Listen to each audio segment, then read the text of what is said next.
According to a recent Politico article, many parents report feeling overwhelmed and isolated despite being surrounded by their children. This constant state of stress can take a toll on mental health and overall well-being. This is what Blanca Cobb, who has a master's degree in psychology, and I are talking about today. Blanca, we'll start here. Why are so many parents who are surrounded by children just feeling so alone? Parenting is an all-encompassing job, which means there really isn't a lot of time to do other things, whether it's to take time for themselves or spend time with other adults or friends. There's also this pressure to become a perfect parent, however one defines that. That means like you're always there. You sacrifice your life in order for your kids. A lot of parents, they try to right the wrongs from their own childhood if they were latchkey kids, or if their parents struggled financially, that parents now might feel like they want to make sure that their children have a different type of childhood that they have. So there's a lot of pressure. How can the stress and loneliness parents feel impact their children?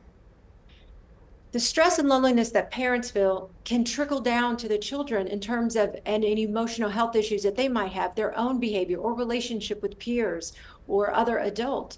Children are so highly attuned to their parents' emotions that if their parents are stressed, they're irritable, they're withdrawn, or they start yelling, it impacts the kids. The kids tend to have less patience as the parents, but the kids can also become insecure, anxious, or sad. So there's this trickle down effect.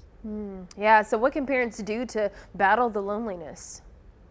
This is where you have to figure out for you, mom or dad, what is it that's going to re-energize you, make you feel not as alone, whether you take a specific time for yourself, because sometimes it's overwhelming with kids that you just need a break, whether it's 10 or 15 minutes periodically, or surround yourself with other parents, particularly parents who are in similar situations, whether it's virtual or in person. Having that connection with other parents, someone who can relate to what you're going to, that can be a sounding board, or perhaps they can share their own life stories, which might give you ideas of how to handle your current situation.